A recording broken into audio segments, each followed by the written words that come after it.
अजीजों, ये दुनिया चंद दिन की है। अभी कुछ दिन के बाद में आप देखेंगे, चंद दिन के बाद में वो मुबारक महीना आने वाला है जिसे रमजानुल मुबारक का महीना कहा जाता है। कैसा बरकत वाला महीना है, कैसा अजमत वाला महीना है, कैसा शान शौकत वाला महीना है। अव्वलुहु रहमतुन, औसतुहु मगफिरतुन, आखिरुहु इत्कुम मिनन नार। जिसका पहला अशरा रहमत का है, दूसरा अशरा मगफिरत का है, तीसरा अशरा जहन्नम से आजादी का है। ऐसा मुबारक महीना, इस मुबारक महीने में नए नए बीमार निकल के आएंगे, पूरी साल हत्ता कट्टा रहेंगे और जैसे ही रमजान का महीना आएगा बीमारियों का बहाना करने लगेंगे। अरे कोई ऐसी बीमारी हो जिसके लिए किसी शरीयत के जानने वाले बशरा हाजिक माहिर हकीम ने यह बता दिया हो कि इसको रोजा रखेगा तो इसकी जान को खतरा है। ऐसे अगर ऐसी कोई बीमारी है तब तो रोजा माफ है, उस वक्त नहीं रखा जाएगा मेरे अजीजों। लेकिन आओ मैं आपको बताऊं, किसी के सर में दर्द है वो भी रोजा छोड़ देता है, किसी के हल्का सा पेट में दर्द हुआ उसने भी रोजा छोड़ दिया। कोई कहता है मैं बीपी का मरीज हूँ, कोई कहता है मैं शुगर का मरीज हूँ, कोई कहता है मेरे अंदर फला बीमारी है, कोई कहता है मेरे अंदर फला बीमारी है, मैं रोजा रखूंगा तो मेरा ये हो जाएगा। अब आपसे मैं पूछना चाहता हूँ, पैगंबर इस्लाम ने फरमाया सूमू तसाहु, रोजा रखो सेहतमंद हो जाओगे, रोजा रखो सेहतमंद हो जाओगे। दुनिया के तमाम डॉक्टर जो है उनकी बात इतनी सच्ची नहीं है जितनी सच्ची बात मदीने वाले मुस्तफा की है। वो जितने डॉक्टर हैं, जितने हकीम हैं, ये सब कहां से सीखते हैं मेरे अजीजों? इन्होंने किताबों से सीखा है और किताबों के अंदर जो हकीमों ने मवाद जमा किया है वो कहां से जमा किया है? वो कुरान और हदीस से जमा किया है। और कुरान और हदीस क्या है? कुरान मेरे नबी पर नाजिल हुआ है और हदीस फरमाने मुस्तफा। सुभान अल्लाह, सुभान अल्लाह, नारे तकबीर, नारे रिसालत, मसलके आला हजरत हजरत अल्लामा मुफ्ती फरकान रजा मंजरी साहिब क़िबला, खलीफा हुजूर हस्साने मिल्लत, नारे तकबीर। आज अगर डॉक्टर साहब कह दें चावल नहीं खाना है तो छोड़ देगा, कहा चावल नहीं खाना, नहीं खाएगा। कहा क्यों? कहा डॉक्टर साहब ने मना किया है। डॉक्टर साहब ने कह दिया कि मीठे को हाथ नहीं लगाना है, शुगर बढ़ जाएगी, हाथ नहीं लगाएगा। कितनी भी अच्छी नेमतें लाके मिठाई की रख दीजिए आप। हमने कहा क्यों नहीं खा रहे हो? कहा डॉक्टर साहब ने मना किया है। डॉक्टर की बात पे इतना भरोसा, और अल्लाह फरमा रहा है यनहा अनिल फहशाई वल मुनकरी वल बगी, और अल्लाह तुम्हें हुक्म दे मना कर रहा है कि तुम बेहयाई मत करो, बुरी बातों से बाज रहो, जुल्म करने से बाज रहो। क्या आज हम उसके फरमान पर अमल किए? क्या आज हमने उसके फरमान को माना? डॉक्टर की बात पे इतना भरोसा और अल्लाह के फरमान पे हमारा भरोसा नहीं, नबी के फरमान पे हमारा भरोसा नहीं। अल्लाह फरमा रहा है या अय्युहल्लज़ीना आमनू कुतिबा अलैकुमुस सियाम कमा कुतिबा अलल लज़ीना मिन क़ब्लिकुम लअल्लकुम तत्तक़ून।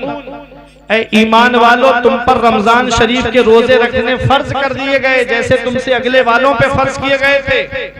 क्यों फर्ज हुए? लअल्लकुम तत्तक़ून, ताकि तुम परहेजगार बन जाओ, तुम मुत्तकी बन जाओ, तुम परहेजगार बन जाओ।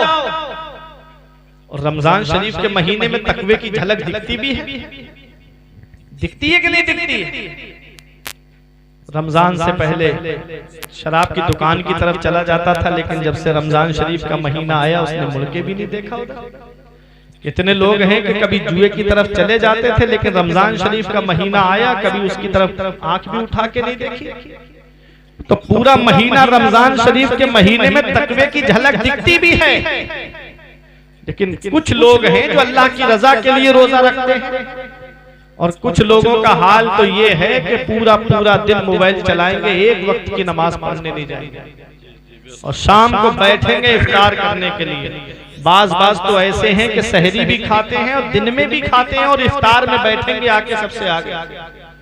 और मस्जिद में मैंने देखा है इफ्तार के लिए अगर कोई ऐलान कर देना फला साहब की तरफ से आज इफ्तार पार्टी है, तो वो सबसे आगे जाकर के बैठता है जिसने पूरे महीने रोजे नहीं रखे होते। जी जी बेशक, वो सबसे आगे बैठेगा जाके और ऐसे कहेगा अरे इधर लाओ, मुझे दो, ये दो, वो दो। और उसके घर का हाल उसके घर वाले बता देते हैं कि ये कैसा है। मेरे अजीजों, ये रमजान शरीफ का महीना है। एक रोजा बिला उज़्र शरई अगर जानबूझ के कोई छोड़ दे और उसके बदले में अगर पूरी जिंदगी रोजे रखे तो उस एक रोजे की फजीलत को नहीं पहुंचेगा। जी जी बेशक, सुभान अल्लाह। रोजे की फजीलत को कितना सवाब है रमजान शरीफ के महीने का। तो आज डॉक्टरों की बात हम मानते हैं। डॉक्टर ने कहा मीठा खाओगे तो शुगर बढ़ जाएगी, तकलीफ हो जाएगी। अगर नमक ज्यादा तेज तुमने इस्तेमाल किया तो बीपी बढ़ जाएगा, तेजाबियत की शिकायत हो जाएगी। ये डॉक्टर साहब की बात हम मानते हैं और आका फरमा रहे हैं सूमू तसाहू, रोजा रखो सेहतमंद हो जाओ। रोजा रखो सेहतमंद हो जाओगे। क्या मतलब है इसका?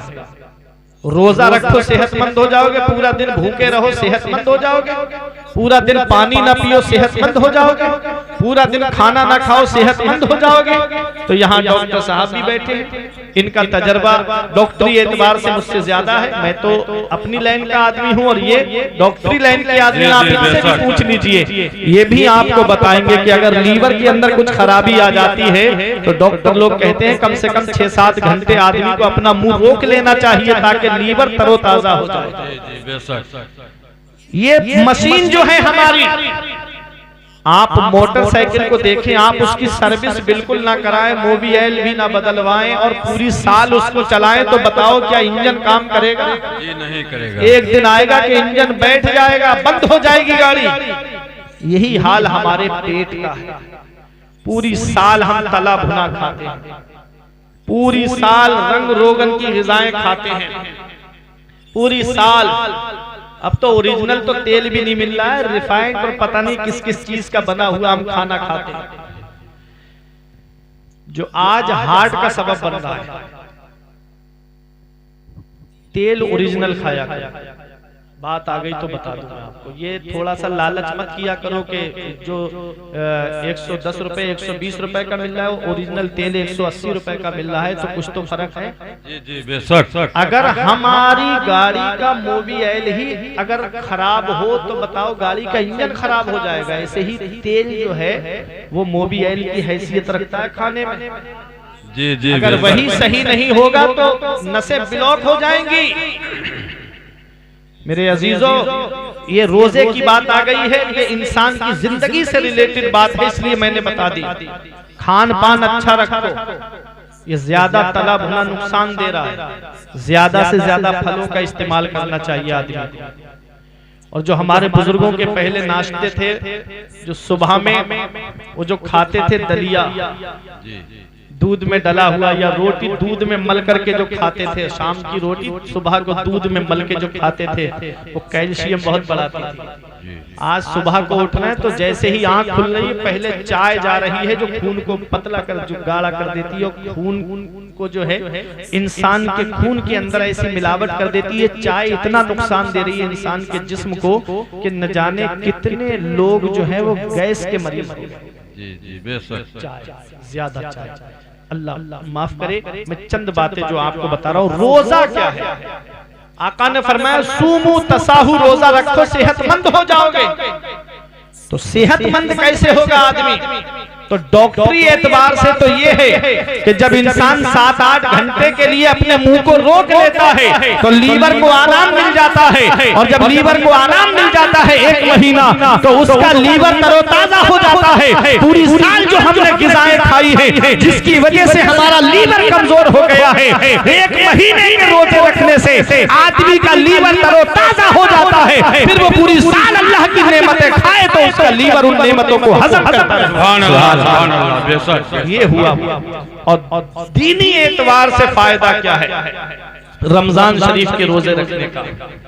कि रोजा कयामत के दिन इंसान की शफाअत करेगा, ढाल बन जाएगा, जहन्नम से ढाल बन जाएगा, जाने नहीं देगा जहन्नम में। कहेगा मौला पूरे दिन शिद्दत की गर्मी में, जाड़े में इसने भूखा प्यासा रह के मुझे रखा है, मौला इसको मैं जहन्नम में जाने नहीं दूंगा। अल्लाह रोजे की सिफारिश को कबूल कर।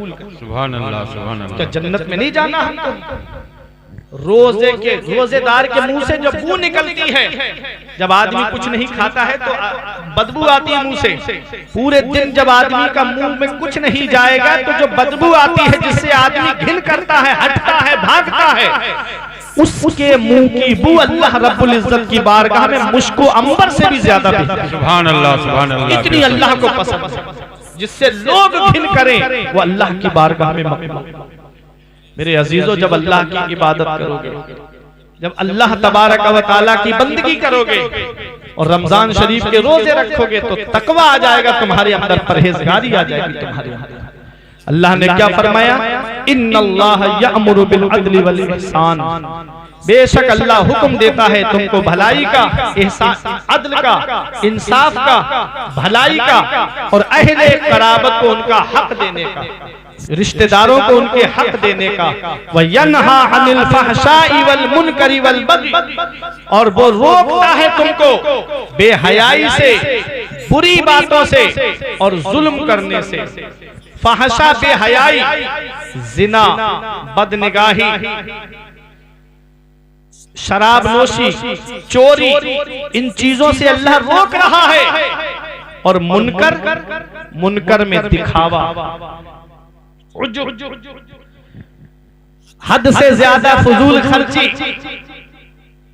आमदनी 100 रुपए है और खर्चा करने के लिए 500 रुपए दूसरों से कर्ज लेके भी खर्च कर दे रहा है। कुरान कहता है इन्नल मुबज्जिरीना कानू इख्वान शयातीन, फजूल खर्ची करने वाले शैतान के भाई हैं। जी जी बेशक, सुभान अल्लाह। शैतान के भाई हैं फजूल खर्ची करने वाले। और आज फजूल खर्ची यही नहीं कि जो आज हम अपने घरों में फजूल खर्ची करते हैं। अब मेरी तकरीर खत्म होने की तरफ आ रही है। फजूल खर्ची यही नहीं, फजूल खर्ची शादियों में भी हो रही है, फजूल खर्ची ब्याह शादी के मौकों पर भी हो रही है। ये तो सुफियान भाई के भाई हैं जिन्होंने अपने भाई के निकाह के मौके पे पैगंबर इस्लाम के जिक्र की महफिल को सजाया, मदीने वाले मुस्तफा के जिक्र की महफिल को सजाया।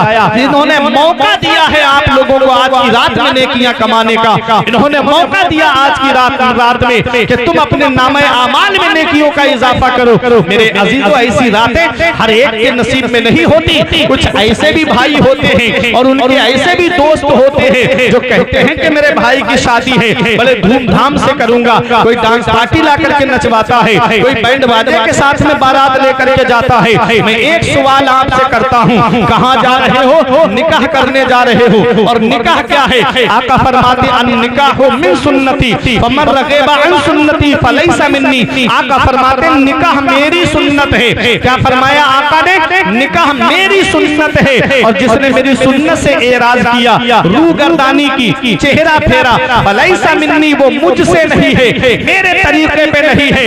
निकाह नबी की सुन्नत है, और सुन्नत को अदा करने के मौके पे हम दरवाजे पे डांस पार्टी ला करके नचवाएं, हम अपने अजीज की शादी में बैंड ला करके बजवाएं। मुझे बताओ, ये शादी में नबी की सुन्नत को अदा करते वक्त अगर हम शैतान को शामिल कर लेंगे तो क्या उस शादी में बरकत होगी? क्या उस शादी में अल्लाह की रहमतें नाजिल होगी? शादी का कार्ड छपवाएंगे तो लिखवाएंगे शादी मुबारक। ये हमारे रोशन भाई हैं, इनका काम है प्रिंटिंग का। ये आप देखिए इनके पास कितने शादी कार्ड आते होंगे। ये बड़ा बड़ा लिखते हैं शादी मुबारक। मुबारक का माना जानते हो? बारका युबारे को बरकत से बना मुबारक, जिसके माना है ऐसी शादी जिसमें अल्लाह की बरकतें हो, ऐसी शादी जिसमें अल्लाह की रहमतें नाजिल हो। एक बार दिल पे हाथ रख के मुझे बताओ कबलिया वालों कि जिस शादी में बैंड बजे, क्या उस शादी में अल्लाह की रहमतें होंगी? जिस शादी में डांस पार्टी आकर के नाचे, क्या उस शादी में बरकतें होंगी? जिस शादी में औरतें एक हफ्ता पहले घर में ढोल बजाना शुरू कर दें, क्या उस शादी में अल्लाह की बरकतें होंगी? मेरे अजीजों, बरकतें कहां से होती हैं? अल्लाह की रहमतें कैसे नाजिल होती है? अरे जब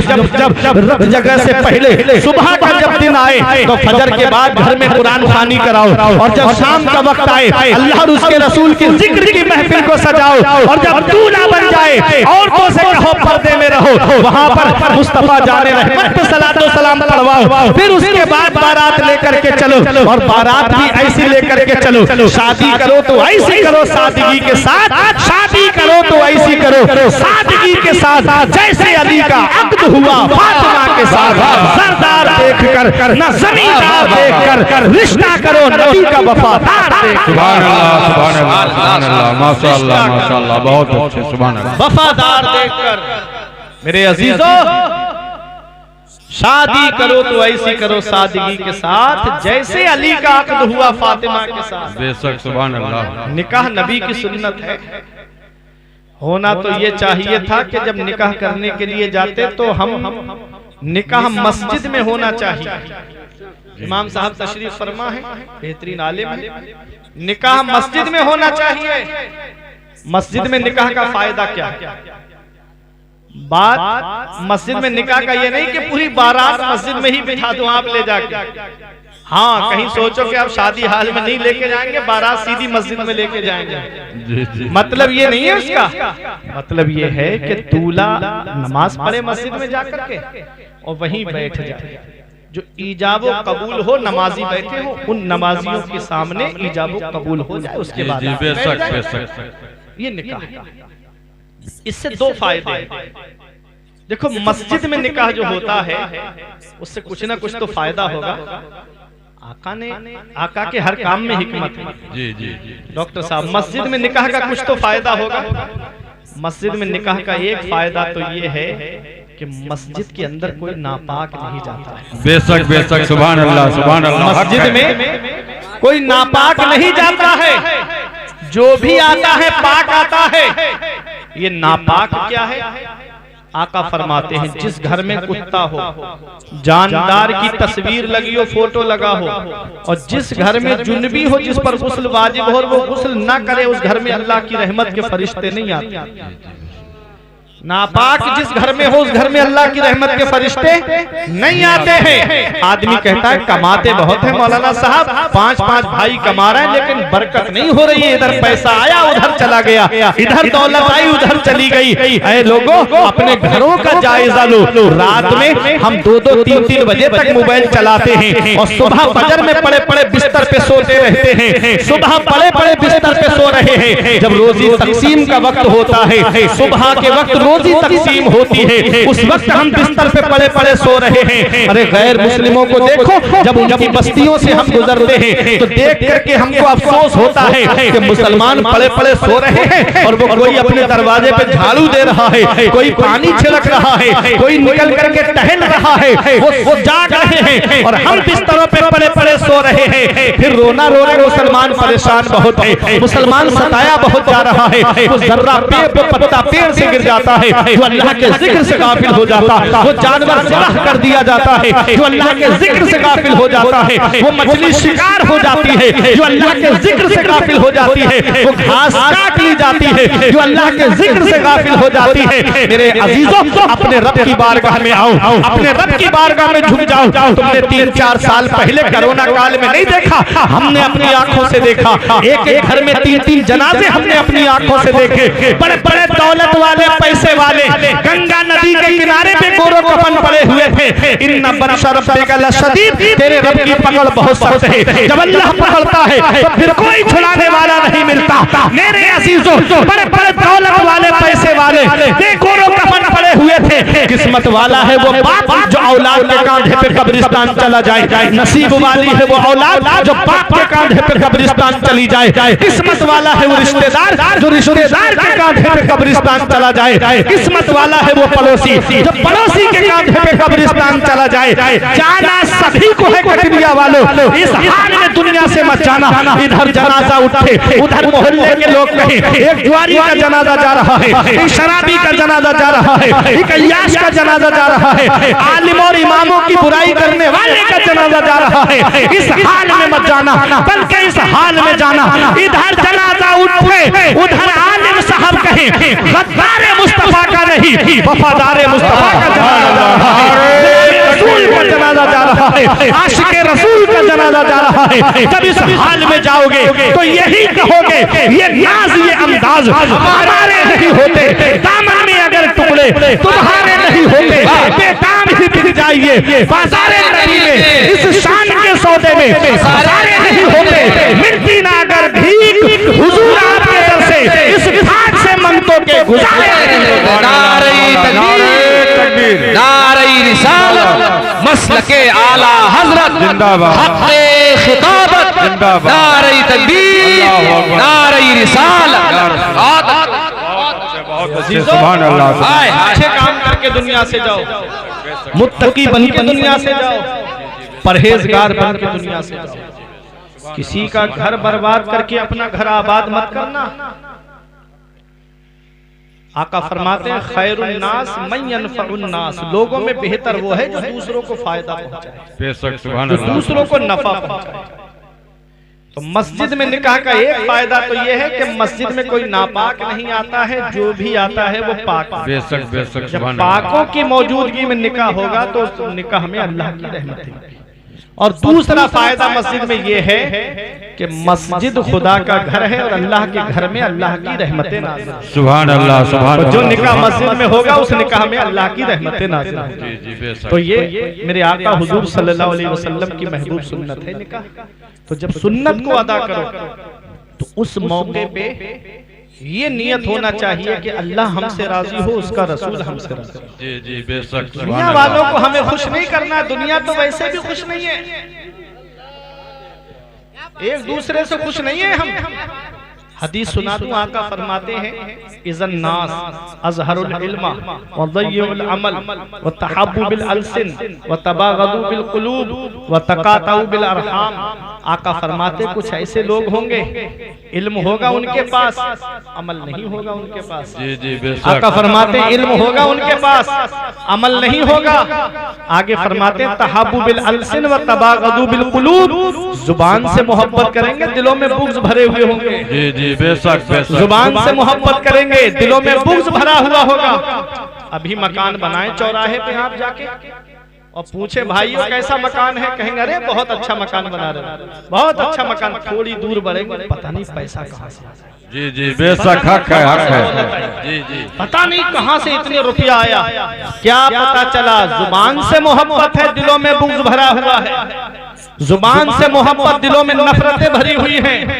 व तकातउ बिल अरहाम, और रिश्तेदारियां तोड़ेंगे, जरा जरा सी बातों में रिश्ते खत्म। आका फरमाते हैं ऐसे लोगों पर अल्लाह की लानत, उसके फरिश्तों की लानत, उसके रसूल की लानत, और अल्लाह कयामत के दिन ऐसे लोगों को अंधा करके उठाएगा और उनको बहरा करके उठाएगा। इसलिए जुबान से भी मोहब्बत करो और दिल से भी मोहब्बत करो मेरे अजीजों। जुबान से भी मोहब्बत, दिल से भी मोहब्बत। नबी की सुन्नत अदा करने जा रहे हैं हम निकाह, इसलिए उस मौके पे हमें अल्लाह को राजी करना है, उसके रसूल को राजी करना है। ये नहीं कि अगर एक भी बाराती को नाश्ता नहीं मिला या खाने को नहीं मिला तो उसकी इज्जत को उछालना शुरू कर दिया, उस इज्जत को उछालना शुरू कर दिया। कभी कभी सोच लिया, किसी लड़की की शादी में आप जाओ तो मेरा मशवरा है कि कुछ घर से खा के जाया। अगर किसी के यहाँ लड़की की शादी में जाओ तो कुछ घर से खा के जाया करो। वो गरीब बाप कहाँ कहाँ से लाके इंतजाम करता है, हाथ जोड़ता फिरता है, माफ कर देना, कोई कमी रह गई हो माफ कर देना। और ये बाराती चौराहों पे खड़े होके कोई कुछ कहता है, कोई कुछ कहता है, कोई कहता है कोरमे में मजा नहीं आया, कोई कहता है जर्दे में मजा नहीं आया, कोई कहता है तंदूर बहुत मोटे कर दिए। आका क्या फरमाते हैं? आका फरमाते हैं खाने में ऐब ना निकालो, अच्छा लगे तो खा लो, अच्छा ना लगे तो मत खाओ, खाने में ऐब ना निकालो। ये आका की हदीस है, हमें किसी के खाने में ऐब नहीं निकालना है। बाज लोग होते हैं मेहमानी में जाते हैं, मेहमान नवाजी के लिए औरतें गर्मी के आलम में पूरे दिन किचन में खड़ी रहती हैं, खाना बनाती हैं, और अगर नमक तेज हो गया या मिर्च थोड़ी ज्यादा हो गई, ये वहीं पर शुरू हो गए कि अरे खाने में मजा नहीं। उनसे पूछो जो शिद्दत की गर्मी में खड़े होकर पूरे दिन खाना बनाया, तुम एक गिलास पानी लेने आंगन में नहीं जाते गर्मी की वजह से, और वो कितने घर के काम करती है। देखा करो, किसी के ऐबों को जाहिर मत करो, ऐबों को छुपाओ।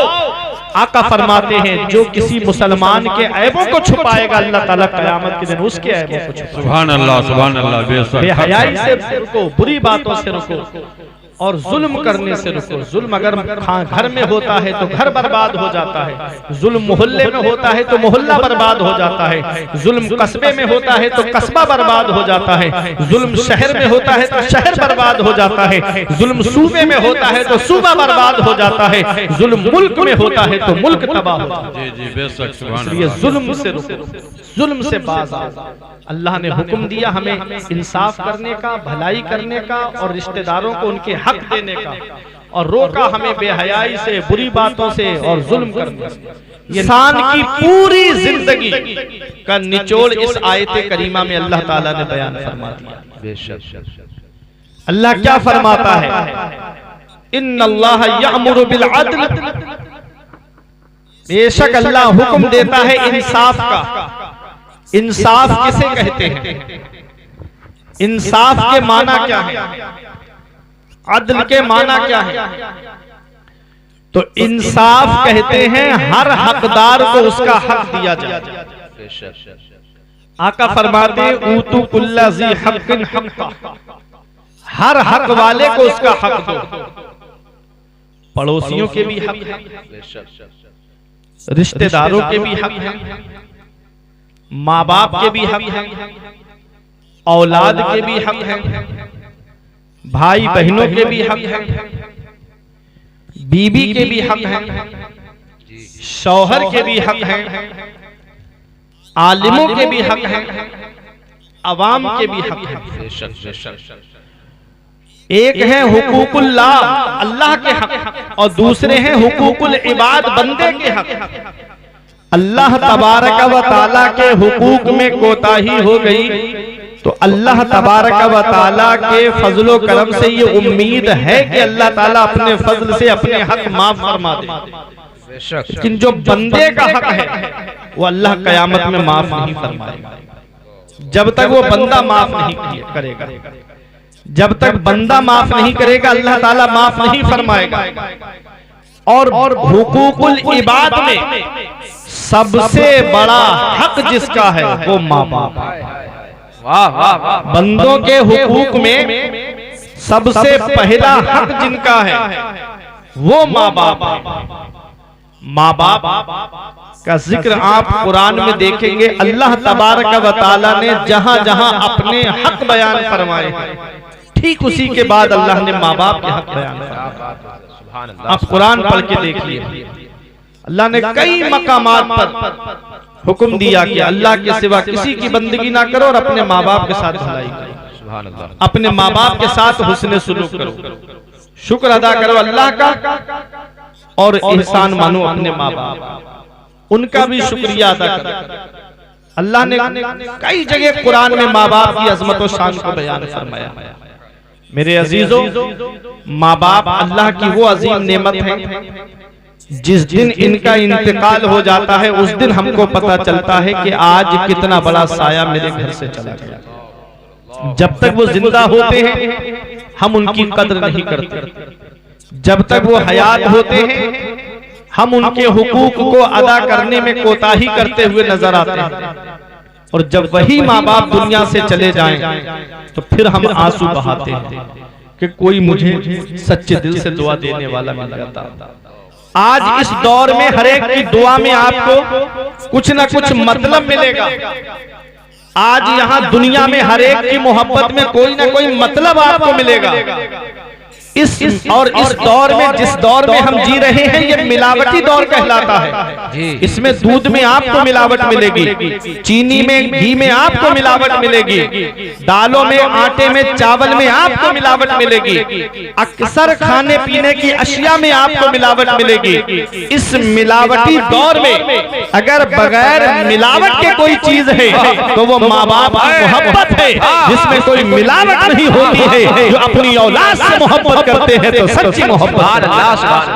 सुभान अल्लाह। आज वही माँ बाप बुढ़ापे की दहलीज पे पहुंचे तो आज हम उनकी खिदमत से पल्ला झाड़ लेते हैं। वो बाप जो लाखों रुपया औलाद की तालीम पे खर्च करता है, वो बाप जो लाखों रुपये अपने बच्चों की पढ़ाई पे खर्च करता है, आज वही बच्चे जब थोड़ा बहुत कामयाब हो जाएं, कोई डॉक्टर बनता है, कोई इंजीनियर बनता है, कोई मास्टर बनता है, कोई प्रोफेसर बनता है। मैं सबको नहीं कहता, बड़े बड़े वफादार बेटे भी हैं, लेकिन कुछ लोग मैंने ऐसे देखे कि कोई शहर में हॉस्पिटल बना के रह रहा है, कोई शहर में ऑफिस खोल के रह रहा है, और माँ बाप गाँव के अंदर इंतजार करते कि शबे बारात पे बेटा घर पे आ जाता, ईद के मौके पे बेटा घर पे आ जाता, एक आध रोजा मेरे साथ में बैठ करके इफ्तार कर लेता, बकरा ईद के मौके पे इंतजार करते, काश बेटे के कदम घर में आ जाते। और बेटा है, और बाज तो ऐसे है कि अगर बाहर चले गए जॉब के लिए तो वहीं से फोन करके कहते हैं कि अब्बा के कफन दफन में जितना पैसा लगेगा मैं दे दूंगा, मुझे वीडियो कॉल पे दिखा देना। अल्लाह अकबर। मेरे अजीजों, मैं आपसे पूछना चाहता हूँ, पैसों के लिए भेजते हैं बच्चे अरब, हम पैसों के लिए भेजते हैं बच्चे अरब, हम खुशियों की घड़ी आई तो बच्चे नहीं आए। किस काम की परदेश में फिर ऐसी कमाई, किस काम की परदेश में फिर ऐसी कमाई जब माँ के जनाजे पे ही बेटे नहीं आए। किस काम की परदेश में फिर ऐसी कमाई जब माँ के जनाजे पे ही बेटे नहीं आए। मेरे अजीजों, ये माँ है, ये बाप है, जैसे दूसरा काबा नहीं, जैसे दूसरा गुंबदे खतरा नहीं, ऐसे ही दूसरे माँ बाप नहीं। एक बार इनकी चारपाई जब घर से उठ जाती है, उस दिन हमें एहसास होता है कि आज कितनी बड़ी सपोर्ट मेरे घर से चली गई, आज कितना बड़ा साया मेरे घर से चला गया। आओ, अल्लाह का कुरान क्या कहता है, 15वां पारा अल्लाह फरमाता है, वक़ज़ा रब्बुका अल्ला तअबुदू इल्ला इय्याहु व बिल वालिदैनि इहसाना इम्मा यबलुगन्ना इंदकल किबरा अहदुहुमा व किलाहुमा फला तकुल लहुमा उफ़्फ़िन वला तनहरहुमा व कुल लहुमा क़ौलन करीमा। अल्लाह फरमाता है, हुक्म दिया तेरे रब ने कि अपने रब के सिवा किसी की बंदगी ना करो, और अपने माँ बाप के साथ में हुस्न सुलूक करो, अपने माँ बाप के साथ में भलाई करो।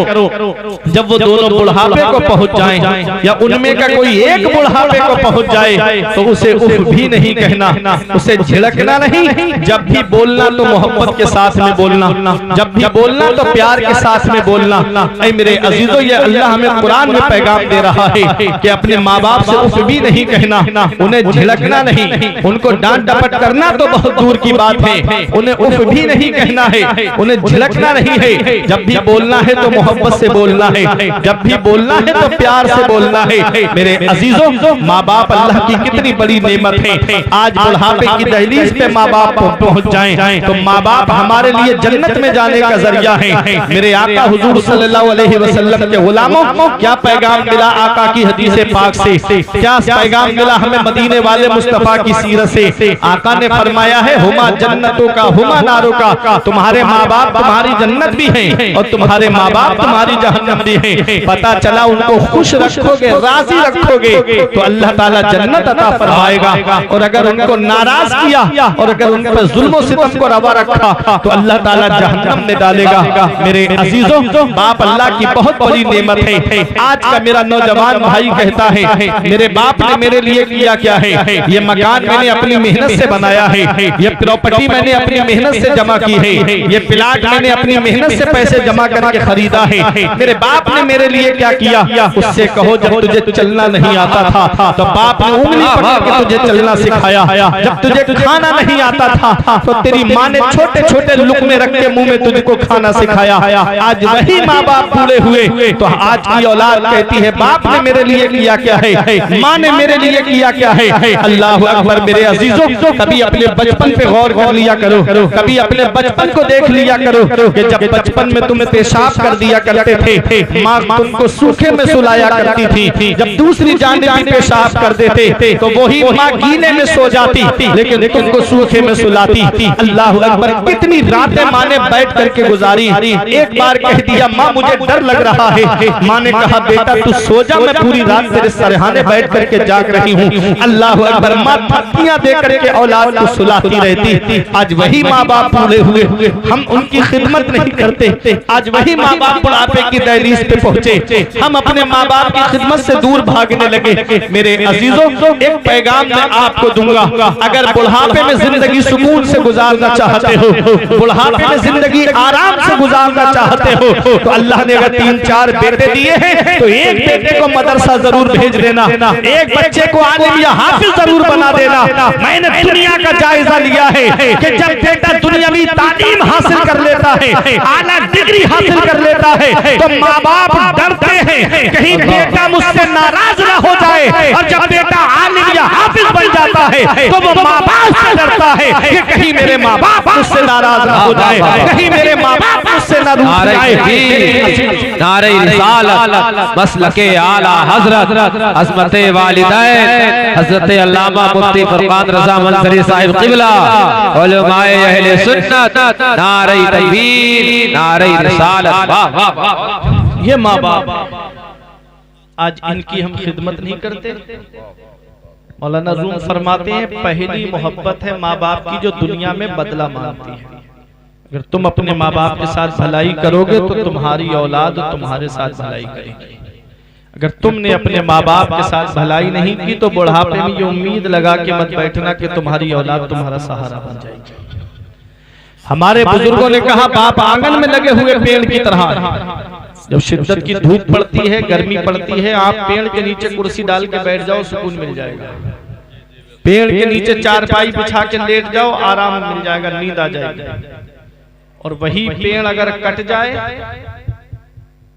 तो धूप भी परेशान करेगी, गरम गरम लू के थपेड़े भी परेशान करेंगे। पेड़ है तो सुकून है, पेड़ कट गया तो गर्मी की वजह से परेशान हो जाओगे। हमारे बुजुर्गों ने कहा बाप आंगन में लगे हुए पेड़ की तरह है। बेशक सुभान अल्लाह। जब तक बाप जिंदा होता है खानदान वाले भी मोहब्बत से बात करते हैं, रिश्तेदार भी मोहब्बत से बात करते हैं, पास पड़ोस वाले भी मोहब्बत से बात करते हैं। और जिस दिन बाप की चारपाई उठी तो कभी घर के बंटवारे के नाम पे लड़ाइयाँ, कभी खेत के बंटवारे के नाम पे लड़ाइयाँ, कभी खेतों में पेड़ अगर लगे हुए हैं तो उन पेड़ों के नाम पे लड़ाइयाँ। ये हाल हो जाता है मेरे अजीजों। बाप आंगन में लगे हुए पेड़ की तरह है। या ऑटो रिक्शा चलाने वाला एक बाप ही तो है। चले जाओ रसिया चौराहे की तरफ, वहां मिलेंगे कुछ लोग तुम्हें फलों का ठेला लगा के स्टेशन के सामने। शिद्दत की जाड़े में और गर्मी में पूरे दिन फलों का ठेला लगा के खड़ा होने वाला ये एक बाप ही तो है जो सोचता है 4 पैसे जमा हो जाएंगे, मेरी औलाद की पढ़ाई में काम आएंगे, मेरी औलाद के खर्चे में काम आएंगे, मेरी औलाद की तालीम में काम आएंगे।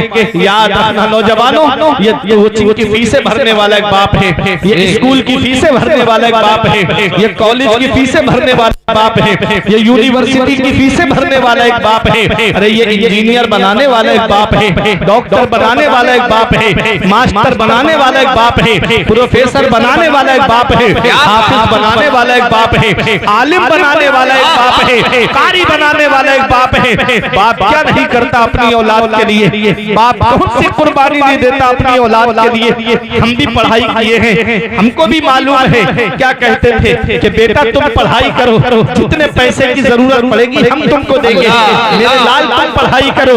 क्या कहता है बाप? यही कहता है ना कि बेटा तुम मन लगा के पढ़, जितने पैसे की जरूरत पड़ेगी हम तुझे ला करके देंगे। चाहे कहीं से बाप दूसरों के खेतों में मजदूरी करता है लेकिन औलाद को खर्चा देता है, बाप दूसरों के मकान में मजदूरी करता है लेकिन औलाद को पैसे ला करके देता है। बेटा घर पे मोबाइल चला के सो रहा है, वो 3-3 मंजिल पे सर पे ईंटें दे करके चढ़ रहा है। ये एक बाप ही तो है, ये ऑटो रिक्शा चलाने वाला एक बाप ही तो है, ये बसें चलाने वाला एक बाप ही तो है, ये ट्रक चलाने वाला एक बाप ही तो है, ये मुंबई कमाने जाने वाला एक बाप ही तो है, ये दिल्ली कमाने जाने वाला एक बाप ही तो है, ये बेंगलोर हैदराबाद कमाने जाने वाला एक बाप ही तो है, ये 30 साल के लिए सऊदी दुबई कतर कमाने जाने वाला एक बाप ही तो है। बाप क्या नहीं करता अपनी औलाद के लिए। आज वही वही बाप बूढ़ा हो जाए, हम उसका बिस्तर घर से बाहर कर देते हैं। आज वही बाप बुढ़ापे की दहलीज पे पहुंचे, हम उसका बिस्तर घर से बाहर कर देते हैं। हमारे कमरे में कूलर चले, हमारे कमरे में एसी चले, हमारे कमरे में जाड़ों में गर्म हीटर, और माँ बाप है कि पुरानी रजाई ओढ़ करके जिंदगी गुजारे। क्या इस दिन के लिए बाप ने औलाद के लिए दुआ की थी? क्या इस दिन के लिए बाप ने आलिमों के घरों के चक्कर लगाए थे? क्या इस दिन के लिए बाप ने आलिमों से कहा था हजरत दुआ कर दो मेरे घर में चिराग जलाने वाला आ जाए? आज वही बेटा जवान हुआ, 4 पैसे क्या कमाने लगा, माँ बाप का बिस्तर घर से बाहर कर दिया। याद रखना इस वक्त के बारे में तो सोचा भी न था। बेटों से बुढ़ापे में हुई खत्म रसाई, घर बार तो बांट लिए शौक से फुरकान, हिस्से में किसी के मगर मां नहीं आई। वक्त ठुकरा देगा एक दिन, मेरी सारी ये कुर्बानियां दामने उम्मीद में फकत नाकामियां रह जाएंगी। शादियों के बाद बेटे तो अलग हो जाएंगे, बाप के हाथों में फकत बैसाखियां रह जाएंगी। बुढ़ापा क्या जवानी क्या, ये बचपन बांट लेते हैं, न होकर दिल में गुंजाइश सुहागन बांट लेते हैं। नहीं मंजूर हिस्से में किसी बेटे को अपनी माँ, मगर आपस में बूढ़ी माँ के कंगन बांट लेते हैं। नारे तकबीर, नारे रिसालत, आपस में बूढ़ी माँ के आला हज़रत कंगन बांट लेते हैं। मेरे असीसों दिया था अब्बा ने जो एक झूमर बेच डाला था। अल्लाह अल्लाह, आज वो औलाद को बताओ जो कहती मेरे माँ ने मेरे लिए किया क्या है, उसे बताओ। दिया था अब्बा ने जो एक झूमर बेच डाला था, खुशी से अपने अरमानों का दफ्तर बेच डाला था। बुलंदी मिल गई तो भूल बैठे हैं वही बेटे, कभी जिनके लिए अम्मी ने जेवर बेच डाला। बुलंदी मिल गई तो भूल बैठे हैं वही बेटे, कभी जिनके लिए अम्मी ने जेवर बेच डाला था। आका के वसीले से कभी तो नमाज से औलाद माँ ने मांगी थी बंदा नवाज से। माँ बाप जिंदगी में देखने को तरस गए, मरने के बाद आते हैं बेटे जहां। हाल है आज की औलाद का। मेरे अजीजों, अल्लाह फरमाता है इम्मा यबलुगन्ना इंदकल किबरा, जब वो दोनों बुढ़ापे को पहुंच जाएं, फला तकुल लहुमा उफ, तो उफ भी नहीं कहना है। उफ भी नहीं कहना है। आज बेटा कहता है ये मकान मेरा है, ये जमीन मेरी है, ये प्रॉपर्टी मेरी है। आका की हदीस क्या कहती है? मेरे आका की बारगाह में एक नौजवान सहाबी आए और आके अर्ज करते हैं या रसूल अल्लाह, मेरे माँ बाप मेरे वालिद मुझसे खर्चे के लिए पैसे लेते हैं, मुझे वापस नहीं करते, सब पैसे खर्च कर देते हैं, मुझे मुफलिस बनाना चाहते हैं, मुझे गरीब कर देना चाहते हैं। आका ने उनके वालिद को बुलाया, बुजुर्ग सहाबी थे, डंडे का सहारा लेके आका की बारगाह में आए। और जब उनको पता चला कि उनके बेटे ने उनकी शिकायत आका से की है, तो दिल ही दिल में वो रोने लगे और कुछ अशार उन्होंने अपने दिल का जो दर्द था ना, वो अशार की शक्ल में उन्होंने पेश किया, लेकिन वो दिल के अंदर ही थे अशार। जिब्राइल अलैहिस्सलाम हाजिर हुए, अर्ज किया या रसूल अल्लाह, इन्होंने अभी रास्ते में कुछ अशार कहे हैं, आप उनको सुनिए। अल्लाह, मेरे आका ने इरशाद फरमाया, तुम अपने बेटे के पैसे लेकर के वापस नहीं करते? अर्ज किया या रसूल अल्लाह, इससे पूछिए मैं पैसे लेके करता क्या हूं? इसी के बच्चों पे तो खर्च कर देता हूं। अल्लाह सुभान अल्लाह, मैं पैसे कहीं लेके तो नहीं जाता, इसी के बच्चों पे तो खर्च कर देता हूं।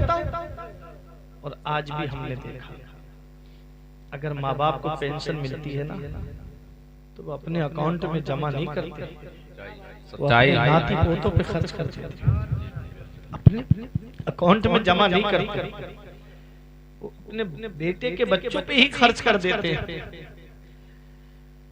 आज माँ बाप करीब से समझिए तो वो हैं क्या? इसका पता हमें तब चलता है जब हम खुद बाप बनते हैं।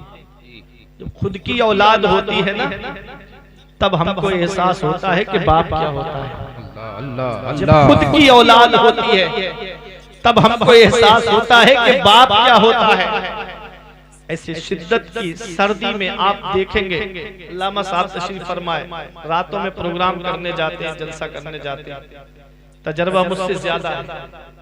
लेकिन एक सच्ची बात मैं आपको बताऊं, जब कोहरे आते हैं और रात में जलसा करके घर पे पहुंचते हैं, हमारे अब्बा के इंतकाल को 2 साल से ज्यादा हो गया, वालिदा मौजूद हैं, अल्हम्दुलिल्लाह, अल्लाह उनकी उम्र लंबी करे, आमीन आमीन, और वालिद साहब को जन्नत में आला मकाम अता फरमाए, आमीन आमीन। एक सच्ची बात, मोहब्बत का दम भरने वाले बहुत होते हैं, लेकिन सच्ची मोहब्बत आप देखिए कि जब बाहर से आए रात के 2 बजे 3 बजे जब ऐशो आराम की नींद आती है, ऐसे आलम में जब गाड़ी दरवाजे पे पहुंचती है तो अंदर से किसी और की आवाज नहीं आती, तो या तो माँ की आवाज आती है कि बेटा दरवाजा खोलते हैं, या बाप की आवाज आती है कि मेरे लाल अभी दरवाजा खोलते हैं, बेटा बाहर चला जाए। माँ की नजरें दरवाजे पे लगी रहती, बेटा बाहर चला जाए, बाप की नजरें दरवाजे पे लगी रहती, मेरा बेटा अभी नहीं आया, मेरा लाल अभी नहीं आया। माँ फोन करके पूछती, बेटा कहाँ चले गए इतनी सर्दी में? बेटा गुस्से में फोन करके काट के कहता, माँ क्यों मुझे फोन करके परेशान करती रहती है? मैं दोस्तों के साथ पार्टी करने आया हूँ, मैं दोस्तों के साथ घूमने के लिए आया हूँ, अब मुझे फोन मत करना। जब गुस्से में फोन काटता है, जिस माँ का आज फोन गुस्से में काट दिया, एक दिन आएगा कि कोई खैरियत लेने वाला तक नहीं होगा, एक दिन आएगा कि कोई गुस्से में तेरा मिजाज पूछने वाला तक नहीं होगा। ये माँ बाप है जिनकी नजरें दरवाजे पे लगी रहती। यहाँ बहुत से ऐसे भाई होंगे जो मुंबई वगैरह में काम करते होंगे, उनका तजुर्बा मुझसे ज्यादा होगा कि माँ रोजाना शाम को फोन करके पूछती, बेटा तूने खाना खाया कि नहीं खाया, मेरे लाल काम सही से कर रहे हो कि नहीं कर रहे हो? बाप है कि तब तक नींद नहीं आती, करवटें बदलता रहता है, जब तक पता न चल जाए कि बेटा सुकून से बेटे ने खाना भी खा लिया है। अल्लाह अकबर, हम इनकी कुर्बानियों को भूल गए, हम इनकी कुर्बानियों को फरामोश कर गए। मेरे आका की बारगाह में सहाबी हैं, आका से अर्ज करते हैं, या रसूल अल्लाह, मुझे ये जो खर्चे को पैसे देता है वो पैसे मैं इसी के बच्चों पे खर्च कर देता हूँ। मेरे आका ने फरमाया, वो अशार सुनाओ जो तुमने अभी रास्ते में कहे हैं। वो रो के कहने लगे, या रसूल अल्लाह, ये मेरे दिल में अशार थे, किसी को नहीं मालूम है। हम कई बार या रसूल अल्लाह आपके मौजज़ात का मुशाहिदा कर चुके हैं, या रसूल अल्लाह कई बार आपके मौजज़ात को देख चुके हैं। एक मौजज़ा आज और हमने देख लिया, ये दिल की बात थी, दिल का राज था। आप तो दिलों के राज भी जानते हैं। मेरा इमाम बरेली से पुकार के कहता है, सरे अर्श पर है तेरी गुजर, दिले फर्श पर है तेरी नजर, सरे अर्श पर है तेरी गुजर, दिले फर्श पर है तेरी नजर, मलाकुत मुल्क में कोई शय नहीं वो जो तुझ पर आया। सुभान अल्लाह, नारे तकबीर, नारे रिसालत, मसलक आला हजरत उलमा अहले सुन्नत। सुभान अल्लाह, सुभान अल्लाह। अजीजों, सहाबी उस अर्ज करते हैं, उसका मैं मफहूम बता रहा हूँ आपको। वो सहाबी कहते हैं, जब मेरा बेटा पैदा हुआ तो मैं खुश हुआ और मैं डरता था इसके इंतकाल से, मैं डरता था इसके हिलाक हो जाने से कि कहीं मेरा बेटा इंतकाल ना कर जाए। मुझे इसकी मौत से डर लगता था। जब ये आया था तो खुशी हुई थी और इसके इंतकाल से मैं डरता था। वो सहाबी अर्ज करते हैं, या रसूल अल्लाह, जब ये बीमार पड़ता था तो मैं परेशान हो जाता था। अल्लाह अल्लाह। आज मैं बुढ़ापे की दहलीज, ये मुझसे जितने पैसे मांगता था खर्च के लिए मैं इसे देता था, आज मैं इससे पैसे मांगता हूं तो ये मुझसे बदले में मांगता है। मेरे जिस्म की हड्डियों ने जवाब दे दिया, मेरे जिस्म की ताकत ने जवाब दे दिया, अब मैं इसको पैसे कहां से वापस करूं? मेरे आका रोने लगे, सहाबा भी रोने लगे। आका इरशाद फरमाते, मेरे सहाबा इनकी बात सुन के सिर्फ मैं और तुम ही नहीं रो रहे हैं, इसके इर्द गिर्द जितने ढेले हैं, पत्थर हैं, वो सब के सब आंसू बहा रहे हैं। पता चला जिस घर में माँ बाप के ऊपर जुल्म होता है उस घर के दरो दीवार आंसू बहाते हैं। जिस घर में माँ बाप को सताया जाता है उस घर के दरो दीवार भी आंसू बहाते हैं। मेरे अजीजों, अगर घर में बरकत नहीं है तो माँ बाप को राजी करो, घरों में सुकून नहीं है तो माँ बाप को राजी करो। मुसीबतों ने घरों का दरवाजा घेर रखा है तो अपने माँ बाप से दुआएं कराओ। इतनी जल्दी किसी मौलाना की दुआ कबूल नहीं होगी, इतनी जल्दी किसी पीर की दुआ कबूल नहीं होगी, इतनी जल्दी किसी हाफिज की दुआ कबूल नहीं होगी, जितनी जल्दी औलाद के हक में उसके माँ बाप की दुआ कबूल होती है। आका फरमाते हैं, माँ बाप की दुआ औलाद के हक में ऐसे कबूल होती है जैसे नबियों की दुआ उम्मत के हक में कबूल। सुभान अल्लाह, सुभान अल्लाह। तो मेरे अजीजों, अगर घर में बरकत नहीं तो माँ बाप से दुआएं कराओ, कारोबार में बरकत नहीं तो माँ बाप से दुआएं कराओ, अगर घरों में सुकून नहीं तो माँ बाप से दुआएं कराओ। मेरे सर से मेरी सारी मुसीबत टाल देती है, मेरी माँ मेरे दामन में दुआएं डाल देती है। परेशान हो अंधेरों से तो जाओ माँ के कदमों में, वो जब चाहे मुकद्दर में उजाले डाल दे। सुभान अल्लाह, सुभान अल्लाह। माँ बाप से दुआएं कराया। माँ बाप अल्लाह की बहुत बड़ी नेमत।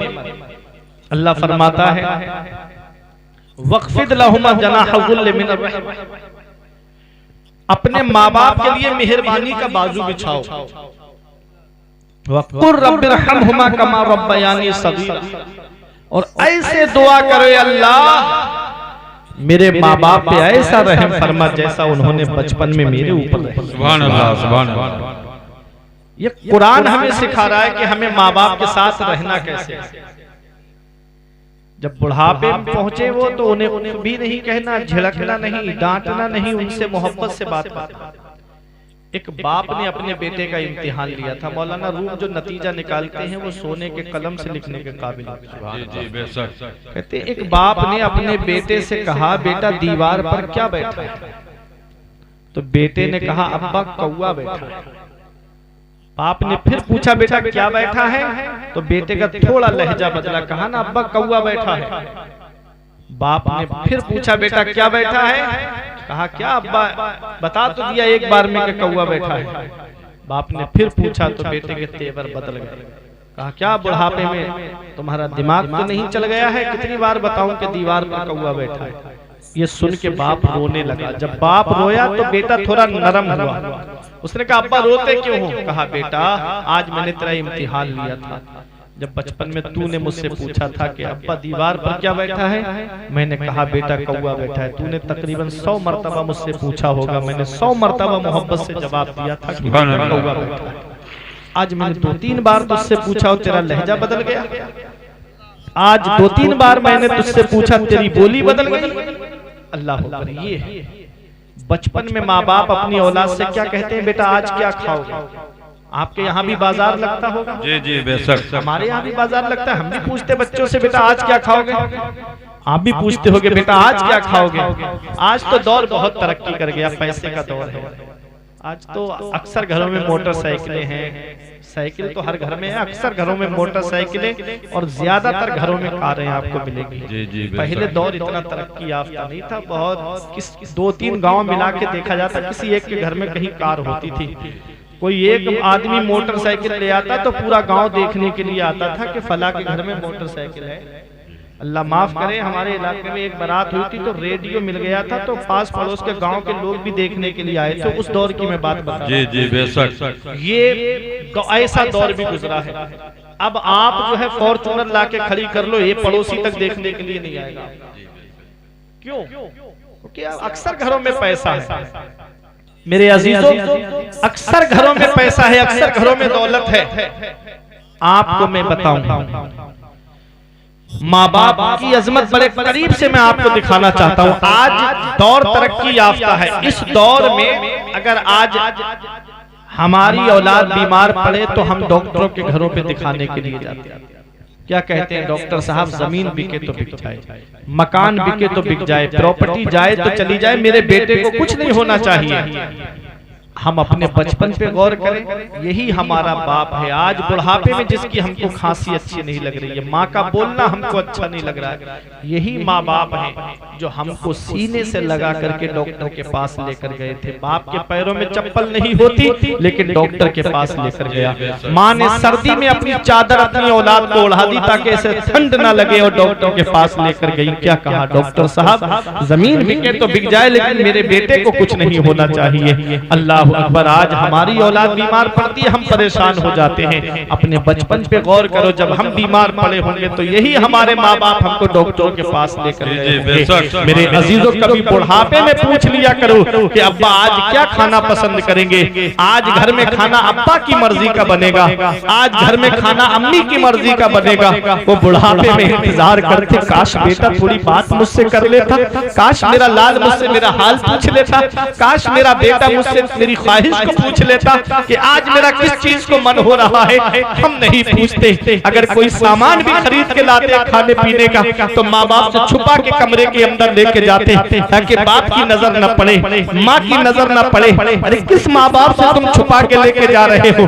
तुम बचपन में जब छोटे थे यही तुम्हारा बाप बाहर से काम करके आता, खाने पीने का सामान लेकर आता तो तुमसे छुपा के नहीं रखता था बल्कि बच्चों के सामने ला करके रख देता था। और अगर कोई बेटा बाहर गया होता तो माँ उठा के उसका सामान रख देती कि फला बेटा मेरा घर पे नहीं है, ये उसके हिस्से का है। मेरे अजीजों कभी उन चीजों को भी तो गौर कर लिया करो। 4 पैसे क्या कमाने लगे, थोड़ी सी दौलत क्या आ गई पास में, थोड़ा सा माल क्या आ गया पास में। हम माँ बाप के एहसानों को भूल गए, हम माँ बाप की कद्र करना हमने बंद कर दी। मेरे अजीजों मैं आपको एक पैगाम दे के गुजरना चाहता हूँ। ये माँ बाप है, माँ बाप जिनसे आप छुपा के लेके जा रहे हो वो सब जानते हैं, लेकिन फिर भी तुमको बददुआ नहीं देते, फिर भी तुम्हारे लिए दुआ ही निकलती है उनके मुंह से कि मौला मेरे बेटे को और तरक्की दे, मौला मेरे बेटे को और कामयाबी दे, मौला मेरे बेटे की कमाई में और बरकतें दे। कभी पूछ लिया करो उनके पास बैठ करके कि अब्बा आज क्या खाना पसंद करेंगे,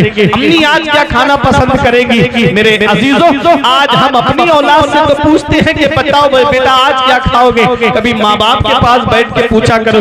जब तक माँ बाप जिंदा होते उनकी ख्वाहिशों को हम नहीं पूछते, लेकिन जब उनका इंतकाल हो जाता है, मैं ईसाले सवाब का मुनकिर नहीं हुआ, अल्हम्दुलिल्लाह मैं खुद ईसाले सवाब करता हूँ, लेकिन मैं आपको एक बात बताना चाहता हूँ। जब तक अब्बा जिंदा होते सेब ले जाएगा तो छुपा के कमरे के अंदर, अमरूद लाएगा तो छुपा के कमरे के अंदर, कोई और खाने पीने की चीज लाएगा तो कमरे के अंदर छुपा के ले जाएगा। और वही माँ बाप का अगर इंतकाल हो जाए तो तीजे की फातिहा में देखो कोई ऐसा फल होगा जिस पर उसकी नजर ना पड़ी हो और वो फल बच गया हो। अगर नजर पड़ गई तो उसे भी खरीद करके लाएगा और फातिहा में ला करके सजा करके रखेगा। मैं आपको बताता हूँ ईसाले सवाब जरूर पूछता है, ये मेरा ईमान व अकीदा है। लेकिन क्या अच्छा होता कि जब बाप जिंदा था तो एक सेब ला के अपने हाथों से काट के उसको खिला देता।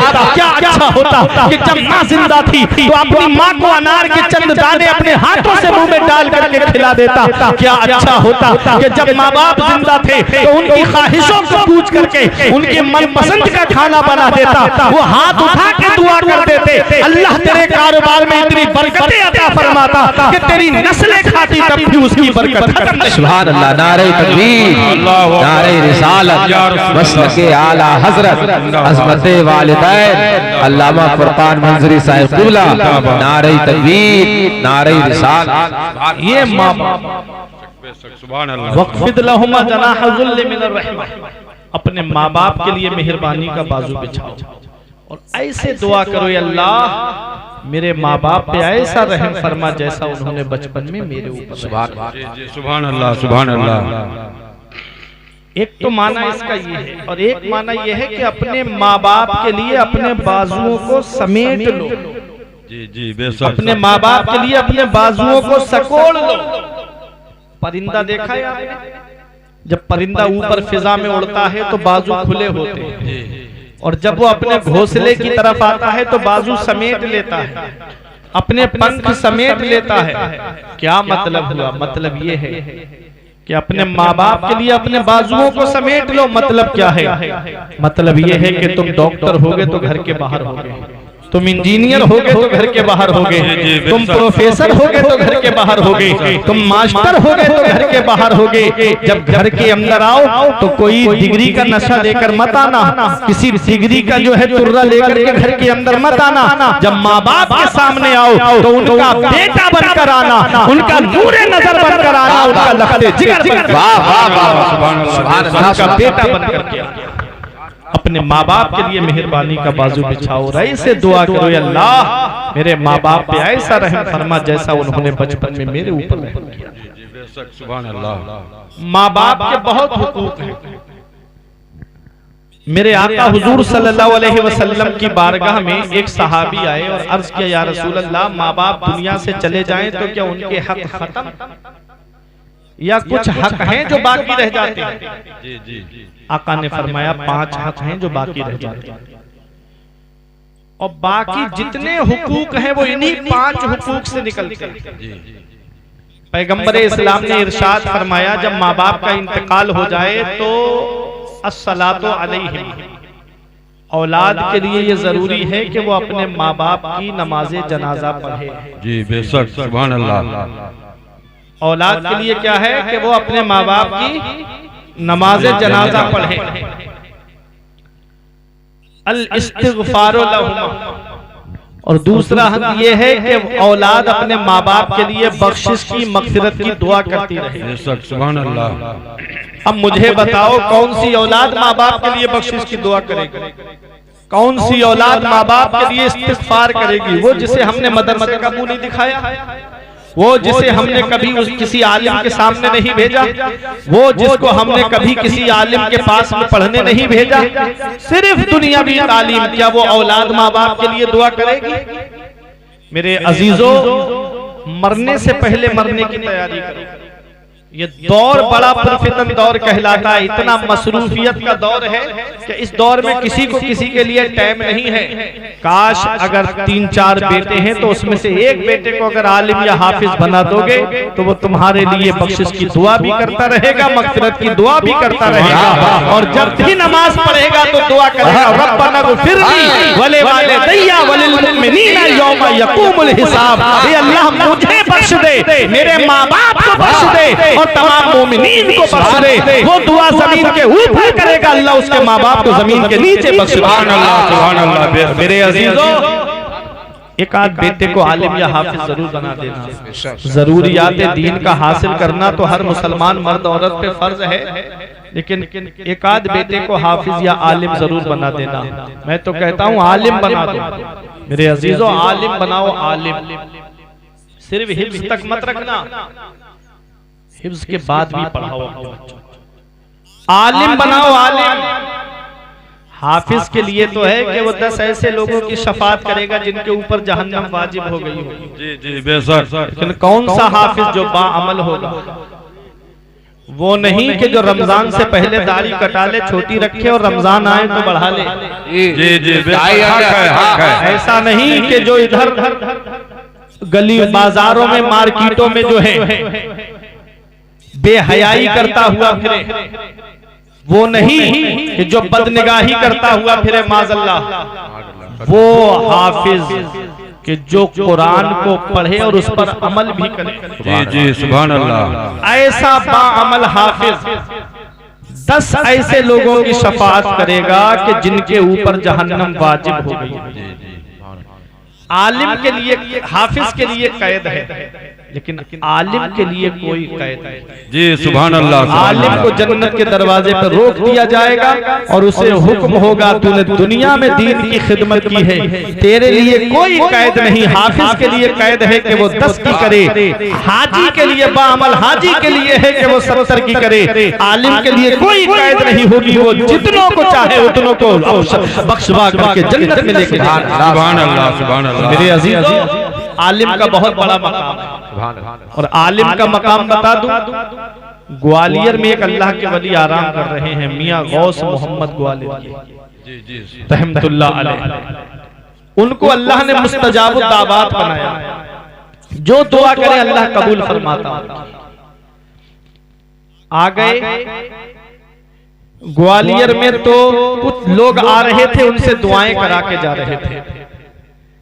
तो इमाम साहब जो उस वक्त मौजूद थे, उनकी कोई औलाद नहीं थी। जी जी अल्लाह की शान और कुदरत है। अल्लाह कुरान में फरमाता है, यखलुकु मा यशा, अल्लाह है जो चाहता है वो पैदा फरमाता है। यहबु लिमन यशाउ इनासो व यहबु लिमन यशाउ ज़ुकूर। अल्लाह जिसे चाहता है उसे बेटियां अता फरमाता है, अल्लाह जिसे चाहता है उसे बेटे अता फरमाता है। बेशक बेशक। और युज़व्विजुहुम ज़ुकरानो व इनासा, और अल्लाह जिसे चाहता है उसे बेटे और बेटियां दोनों अता फरमाता है। व यजअलु मन यशाउ अकीमा, और अल्लाह जिसे चाहता है उसे बांझ बना देता है, उससे कोई औलाद नहीं होती। तो इमाम साहब की कोई औलाद नहीं। इमाम साहब की बीबी ने कहा, हजरत आप चले जाओ दुआ कराने के लिए, आप दुआ करा लो, अल्लाह ताला उनकी दुआ से हमको भी औलाद अता फरमा दे। आलिम साहब आए, तो जब आलिम साहब आए तो वो तो अल्लाह के वली थे, देखते ही पहचान लिया। आलिम भी हैं और इमाम भी हैं। सुभान अल्लाह। आज हमारा हाल ये है कि हम इमाम के पीछे पढ़ते भी हैं और इमाम के पीछे पढ़ते भी हैं। जी जी पढ़ते भी हैं। जी जी समझ रहे हैं मेरी बात को? हम इमाम के पीछे पढ़ते भी हैं और इमाम के पीछे पढ़ते भी हैं। जी जी बेशक। हमें इमाम के पीछे पढ़ना है, पढ़ना नहीं है। समझ रहे हैं? हमें इमाम के पीछे पढ़ना है, पढ़ना नहीं है। मेरे अजीजों, वो इमाम साहब भी थे और आलिम साहब भी थे। सुभान अल्लाह। जैसे ही पहुंचे मियां गौस मोहम्मद रहमतुल्लाह अलैह की बारगाह में, कहा हजरत मेरे लिए दुआ कर दो, मेरे घर में भी कोई चिराग जलाने वाला आ जाए। जी जी। हजरत ने कहा आलिम हो? कहा जी अल्हम्दुलिल्लाह। फरमाया एक शर्त है, तब मैं तुम्हारे लिए दुआ करूंगा। कहा हजरत क्या शर्त है? कहा ये जो सामने कब्र दिख रही है। कहा जाओ उसके ऊपर पैर रख के आओ, तब तुम्हारे लिए दुआ करूंगा। पैर रख के आओ जाके कब्र के ऊपर, तब तुम्हारे लिए दुआ करूंगा। आलिम साहब बोले हजरत दुआ करो या मत करो, मैं किसी कब्र के ऊपर जानबूझ के पैर नहीं रखूंगा। जी जी सुभान अल्लाह सुभान अल्लाह। मेरे आका हुजूर सल्लल्लाहु अलैहि वसल्लम का फरमाने आलीशान मुझे याद आता है। आका फरमाते हैं मुझे आग के अंगारों पे चलना ज्यादा पसंद है किसी मोमिन की कब्र पे पैर रखना। जी जी बेशक। ये वो फरमा रहे हैं जिनका कदम मुबारक पड़ जाए तो बख्शिश हो जाए, सुभान अल्लाह। कब्र जन्नत का बाग बन जाए। ये तालीम उम्मत के लिए है, ये हमारे लिए है। जब हम कब्रिस्तान जाते हैं तो कब्रों के ऊपर पैर रखते हुए जाते हैं। माज़अल्लाह, हमको ये भी होश नहीं रहता कि हम किसी कब्र के ऊपर चल रहे हैं। तो बाज जगह तो कब्रिस्तानों का अदब भी खत्म हो गया।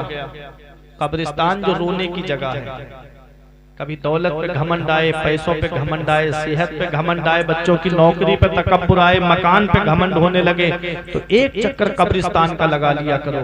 वहां तुमसे ज्यादा दौलत वाले लेते हैं, वहां तुमसे ज्यादा पैसे वाले लेते हैं, वहां तुमसे ज्यादा सरमाए वाले लेते हैं। जिनकी नाक पे कभी मक्खी नहीं बैठती थी, आज उनके जिस्म को मिट्टी ने गला सड़ा के एक तरफ कर। घमंड किस बात पे, तकब्बुर किस बात पे? जो कब्र खोदने के लिए जाते हैं उनसे पूछो कहीं हड्डियां निकलती है, कहीं खोपड़ी निकलती है। ये खोपड़ियां भी कुछ पैगाम दे रही हैं कि हम भी किसी दौर में अपने वक्त के बड़े तानाशाह रहे हैं। आज हमारी खोपड़ियों को देख लो और गुरूर और घमंड को खत्म कर दो। मेरे अजीजों, घमंड किस बात पे? कब्रिस्तान ऐसे बूढ़ों से भरा पड़ा है जो कहते थे मौलाना फजर से नमाज पढ़ने आएंगे। कब्रिस्तान ऐसे जवानों से भरा पड़ा है जो कहते थे जुमे से नमाज पढ़ने आएंगे। साथ जिनके थे यहाँ लश्करों फौजों सिपाह, बेकसाना कब्र के अंदर अकेले चल बसे। एक साथ भी न ठहरे वादा जिनका आ गया, जी के जी में रह गए अरमान सारे चल बसे। पढ़ के तू कुरान को अब जमा कर ले कुछ सवाब, कब्र पर फिर कौन आए फातिहा के वास्ते। काम वो कर ले प्यारे जिसके 22 कब्र में बागे रिजवा से खुले खिड़की हवा के वास्ते। काम दोज़ख के किए जन्नत का है उम्मीदवार, कसरे जन्नत तो बना है पार साके। सुभान अल्लाह सुभान अल्लाह। तैयारी, मरने से पहले मरने की तैयारी करो। ये कब्र हमको रोजाना एक पैगाम दे रही है कि एक दिन मेरे अंदर आना है। मैं कीड़े मकोड़ों का घर हूँ, मैं तन्हाई का घर हूँ, मैं वहशत का घर हूँ। आज एक चूंटी मेरे कान में चली जाए, पूरी रात मुझे नींद नहीं आती। जी जी बेशक। उस कब्र के अंदर कीड़े मकोड़े होंगे, क्या हाल होगा इंसान के जिस्म का? क्या तैयारी की हमने कब्र के अंदर जाने की? है कोई तैयारी? आज भाई भाई से लड़े बैठा है, बेटा बाप से बात नहीं करता, भाई बहन से बात नहीं करता, बहन भाई से बात नहीं करती, रिश्तेदारियों में आपस में ना इत्तेफाक। ये हाल है आज हमारा। मेरे अजीजों, अपनी आखिरत की तैयारी, उस कब्र के अंदर जाना है, उस काली कोठरी के अंदर जाना है। मेरे अजीजों, मैं अर्ज ये कर रहा था कि आलिम साहब कहते हैं, इमाम साहब कहते हैं, मियां गौस मोहम्मद ग्वालरी रहमतुल्लाह अलैह से कि मैं कब्र के ऊपर पैर नहीं रखूंगा। चले आए, बीवी ने कहा कि दुआ हो गई? कहा नहीं। उन्होंने शर्त रखी, मैंने उस शर्त को पूरा नहीं किया, उन्होंने दुआ नहीं की। बीवी गुस्सा हो गई, बीवी ने खाना बनाना बंद कर दिया, कहा नहीं जाओ पहले दुआ करा के आओ, मुझे औलाद चाहिए, दुआ करा के आओ। जी जी मेरे अजीजों, आलिम साहब फिर आए और आके कहा हजरत घर का माहौल बिगड़ रहा है, आप दुआ कर दीजिए। फरमाया मौलाना दुआ तभी करूंगा जब पहले उस कब्र के ऊपर पैर रखोगे, ये शर्त है मेरी, ये शर्त है मेरी, उस कब्र के ऊपर पैर रखो तब दुआ करूंगा। फिर वापस आ गए, कहा कब्र पे पैर नहीं रखूंगा।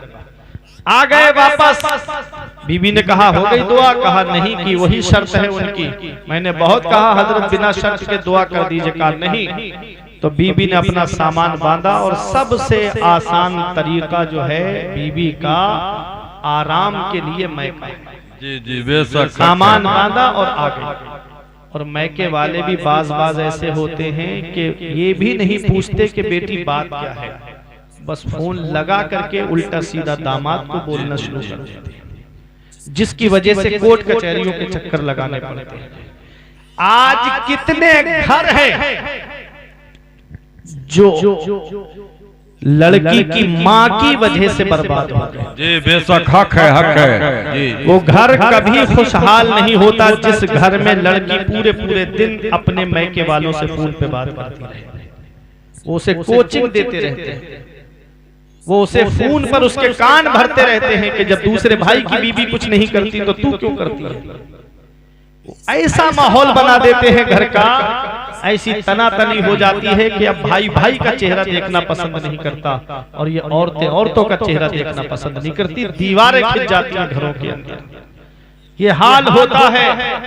मेरे अजीजों, ये पैगाम लिख के लेकर के जाओ कि जो लड़की अपने मैके वालों के कहने में रहेगी उसका घर कभी खुशहाल नहीं। जी जी बेशक, हक है। सच्चाई हकीकत है। कोर्ट कचहरियों में जाकर के देखो कितनी मुस्लिम बहन बेटियां नकाब डाल के वकीलों के सामने आकर के बैठती हैं और वो वकील हंसी मजाक करते। मैंने खुद देखा, मेरा एक मोबाइल चुर गया था, मेरे हाथ से चोर छीन के ले गए, तो मैं गया था उसकी रिपोर्ट के लिए, तो मैंने देखा था कि बहनें कैसे आंसू बहाती थी, मैंने देखा था, दिल रोता था दिल, और वकील उनसे मजाक करते थे माज़अल्लाह, और वो बैठी रो रही हैं। कितने घर बर्बाद हो गए। अपने अपने घरों के अंदर ऐसा माहौल बनाओ कि हर चीज दो उनको, उनसे कहो कि जो तुम कहोगी तुम्हारी मर्जी का खाना भी बनेगा, जो खर्चा कहोगी खर्चा भी तुमको दिया जाएगा, लेकिन हुक्म वही चलेगा जो हमारा होगा। और रिजालो कव्वामूना अलन निसा, मर्द हाकिम है औरतों के ऊपर, औरतों को हाकिम मत बनाओ, मर्द ही हाकिम रहेगा तो घर खुशहाल रहेगा। जिस घर में औरत की चलेगी वो घर खुशहाल कभी नहीं होगा।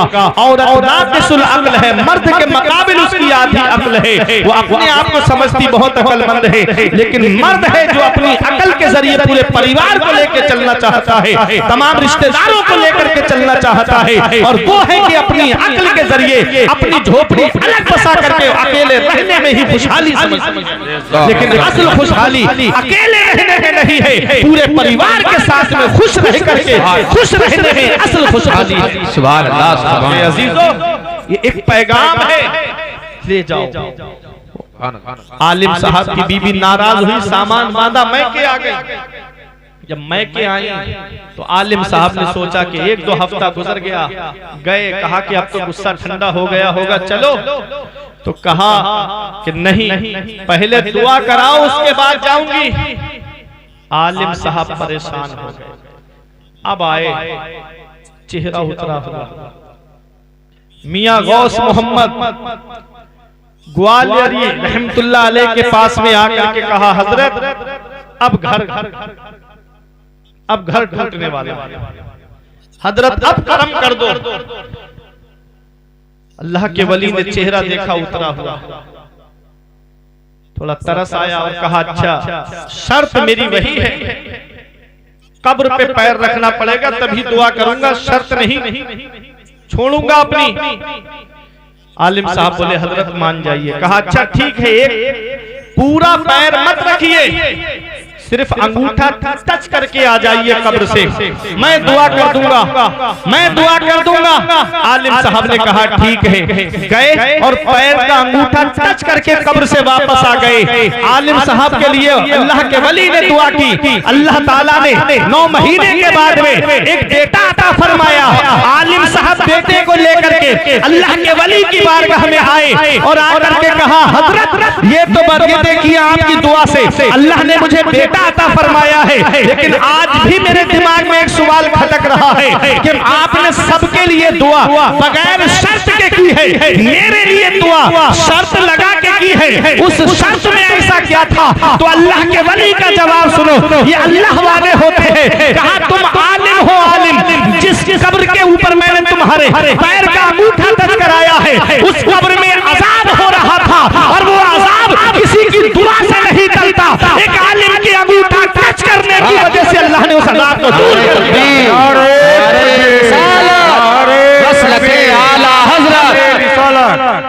ये आलिमों का मर्तबा है, ये आलिमों की शान है। आलिम या तालिब इल्म बस्ती के किसी कब्रिस्तान से गुजर जाए, कुछ भी ना पढ़े, सिर्फ गुजर जाए, तो अल्लाह तबारक व तआला 40 दिन के लिए उस कब्रिस्तान के मुर्दों के अजाब से अजाब कितनी बड़ी शान है। आज उन्हीं आलिमों को हम हिकारत की निगाह से देखते, आज उन्हीं आलिमों की हम इज्जत नहीं करते, आज उन्हीं आलिमों की हम कद्र नहीं करते। मेरे अजीजों, लौलल उलमाउल सारन नासु मिसलल बहाइम, अगर आलिम ना होते तो कौम जानवरों की तरह हो जाती। नमाज में फर्ज कितने हैं ये आलिम बताते हैं, वुजू में फर्ज कितने हैं ये आलिम बताते हैं, रोजा किससे टूटता है और किससे नहीं टूटता है ये आलिम बताते हैं, ज़कात किस पर फर्ज है ये आलिम बताते हैं, हज किसके ऊपर फर्ज है ये आलिम बताते हैं, सदका किसे देना है ये आलिम बताते हैं, किस में सवाब है किस में गुनाह है ये आलिम बताते हैं। इसलिए उन घरों की बेटियां ज्यादा मुर्तदा हुई जिन घरों में आलिमों की बुराइयां होती हैं, जिन घरों में आलिमों की गीबत होती है, जिन घरों में आलिमों की चुगली होती है। और जो घर आलिमों से करीब रहे, जो घर आलिमों से जुड़े रहे, उन घरों के अंदर खुशहाली रही, उन घरों के अंदर दीनदारी रही। मैंने कहा सोहबत का असर होता जरूर है, मौला अली शेर खुदा फरमाते हैं सोहबत का असर होता जरूर है। नेकों की सोहबत नेक बना देती है, बुरों की सोहबत बुरा बना देती है। और मौलाना रूम कहते हैं सोहबत स्वालिहा तुरा स्वालिह कुनद, सोहबत तालिहा तुरा तालिह कुनद। नेकों की सोहबत में बैठोगे नेक बन जाओगे, बुरों की सोहबत में बैठोगे बुरे बन जाओगे।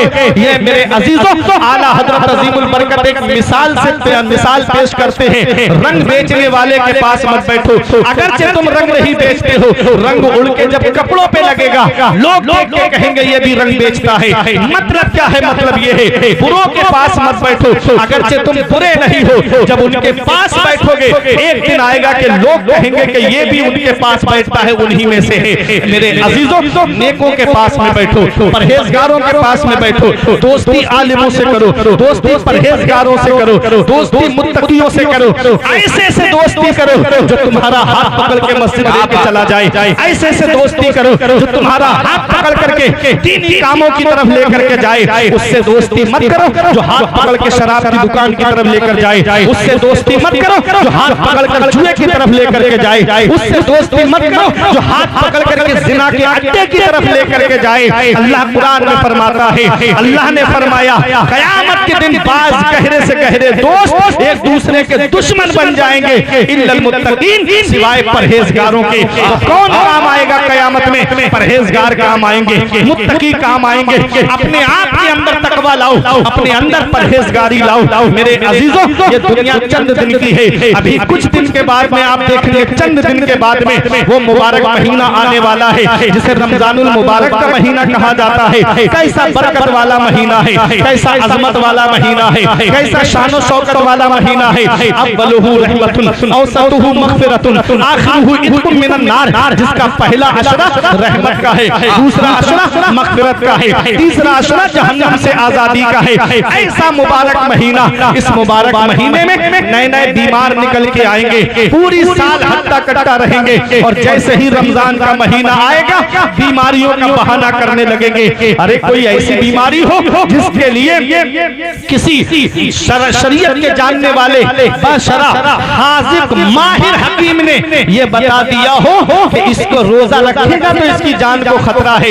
ऐसे अगर ऐसी कोई बीमारी है तब तो रोजा माफ है, उस वक्त नहीं रखा जाएगा मेरे अजीजों। लेकिन आओ मैं आपको बताऊं, किसी के सर में दर्द है वो भी रोजा छोड़ देता है, किसी के हल्का सा पेट में दर्द हुआ उसने भी रोजा छोड़ दिया। कोई कहता है मैं बीपी का मरीज हूँ, कोई कहता है मैं शुगर का मरीज हूँ, कोई कहता है मेरे अंदर फला बीमारी है, कोई कहता है मेरे अंदर फला बीमारी है, मैं रोजा रखूंगा तो मेरा ये हो जाएगा। अब आपसे मैं पूछना चाहता हूँ, पैगंबर इस्लाम ने फरमाया सूमू तसाहु, रोजा रखो सेहतमंद हो जाओगे, रोजा रखो सेहतमंद हो जाओगे।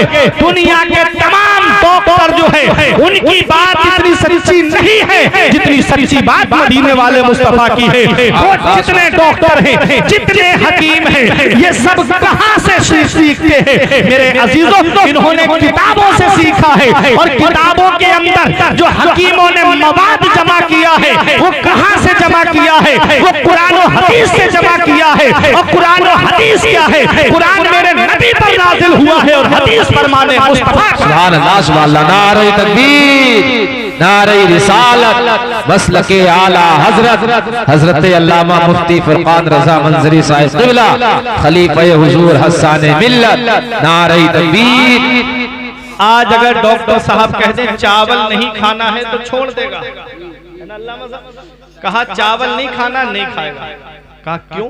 कहा डॉक्टर साहब ने मना किया है। डॉक्टर साहब ने कह दिया कि मीठे को हाथ नहीं लगाना है, शुगर बढ़ जाएगी, हाथ नहीं लगाएगा। कितनी भी अच्छी नेमतें लाके मिठाई की रख दीजिए आप। हमने कहा क्यों नहीं खा रहे हो? कहा डॉक्टर साहब ने मना किया है। डॉक्टर की बात पे इतना भरोसा, और अल्लाह फरमा रहा है यनहा अनिल फहशाई वल मुनकरी वल बगी, और अल्लाह तुम्हें हुक्म दे मना कर रहा है कि तुम बेहयाई मत करो, बुरी बातों से बाज रहो, जुल्म करने से बाज रहो। क्या आज हम उसके फरमान पर अमल किए? क्या आज हमने उसके फरमान को माना? डॉक्टर की बात पे इतना भरोसा, और अल्लाह के फरमान पे हमारा भरोसा नहीं, नबी के फरमान पे हमारा भरोसा नहीं। अल्लाह फरमा रहा है या अय्युहल्लज़ीना आमनू कुतिबा अलैकुमुस्सियाम कमा कुतिबा अलल्लज़ीना मिन क़ब्लिकुम लअल्लकुम तत्तक़ून। ऐ ईमान वालों, तुम पर रमजान शरीफ के रोजे रखने फर्ज कर दिए गए जैसे तुमसे अगले वालों पे फर्ज किए गए थे। क्यों फर्ज हुए? लअल्लकुम तत्तक़ून, ताकि तुम परहेजगार बन जाओ, तुम मुत्तकी बन जाओ, तुम परहेजगार बन जाओ। और रमजान शरीफ के महीने में तकवे की झलक दिखती भी है, दिखती है कि नहीं दिखती है? रमजान से पहले शराब की दुकान की तरफ चला जाता था, लेकिन जब से रमजान शरीफ का महीना आया उसने मुड़ के भी नहीं देखा होगा। कितने लोग हैं कि कभी जुए की तरफ चले जाते थे, लेकिन रमजान शरीफ का महीना आया कभी उसकी तरफ आंख भी उठा के नहीं देखी। तो पूरा महीना रमजान शरीफ के महीने में तकवे की झलक दिखती भी है, लेकिन कुछ लोग हैं जो अल्लाह की रजा के लिए रोजा रखते हैं, और कुछ लोगों का हाल तो ये है कि पूरा पूरा दिन मोबाइल चलाएंगे, एक वक्त की नमाज पढ़ने नहीं जाएंगे, और शाम को बैठेंगे इफ्तार करने के लिए।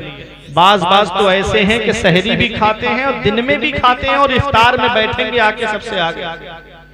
और मस्जिद में मैंने देखा है इफ्तार के लिए अगर कोई ऐलान कर देना फला साहब की तरफ से आज इफ्तार पार्टी है, तो वो सबसे आगे जाकर के बैठता है जिसने पूरे महीने रोजे नहीं रखे होते। जी जी बेशक, वो सबसे आगे बैठेगा जाके और ऐसे कहेगा अरे अंदर लाओ, मुझे दो, ये दो, वो दो, और उसके घर का हाल उसके घर वाले बता देते हैं कि ये कैसा है।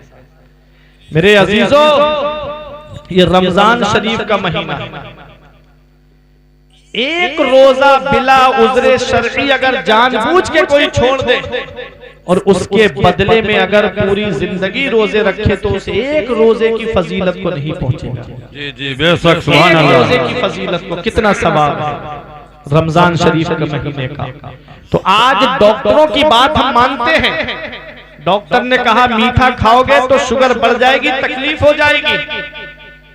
अगर नमक ज्यादा तेज तुमने इस्तेमाल किया तो बीपी बढ़ जाएगा, तेजाबियत की शिकायत हो जाएगी। ये डॉक्टर साहब की बात हम मानते हैं और आका फरमा रहे हैं सूमू तसाहू, रोजा रखो सेहतमंद हो जाओ। रोजा रखो सेहतमंद हो जाओगे। क्या मतलब है इसका? रोजा रखो सेहतमंद हो जाओगे, पूरा दिन भूखे रहो सेहतमंद हो जाओगे, पूरा दिन पानी ना पियो सेहतमंद हो जाओगे, पूरा दिन खाना ना खाओ सेहतमंद हो जाओगे। तो यहाँ डॉक्टर साहब भी बैठे हैं, इनका तजर्बा डॉक्टरी एतबार से मुझसे ज्यादा है। मैं तो अपनी लाइन का आदमी हूँ और ये डॉक्टरी लाइन के आदमी, आप इनसे भी पूछ लीजिए, ये भी आपको बताएंगे कि अगर लीवर के अंदर कुछ खराबी आ जाती है तो डॉक्टर लोग कहते हैं कम से कम 6-7 घंटे आदमी को अपना मुंह रोक लेना चाहिए ताकि लीवर तरोताजा हो जाए।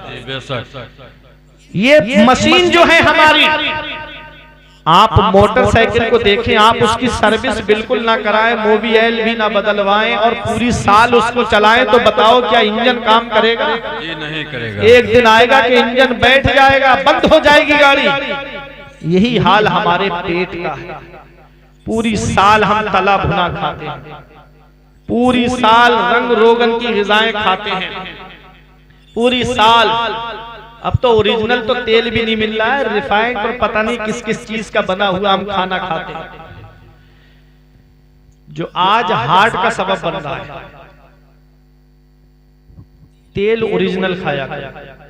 बात आ गई तो बता दूं मैं आपको, ये थोड़ा सा लालच मत किया करो कि जो 110 रुपए 120 रुपए का मिल रहा है ओरिजिनल तेल 180 रुपए का मिल रहा है, तो कुछ तो फर्क है।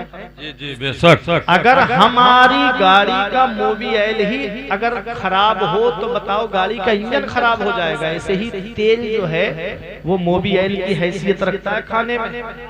जी जी, अगर वही सही नहीं होगा तो नसें ब्लॉक हो जाएंगी। मेरे अजीजों, ये रोजे की बात आ गई है, ये इंसान की जिंदगी से रिलेटेड बात है, इसलिए मैंने बता दी। खान पान अच्छा रखो। ये ज्यादा तला भुना नुकसान दे रहा है। ज्यादा से ज्यादा फलों का इस्तेमाल करना चाहिए आदमी।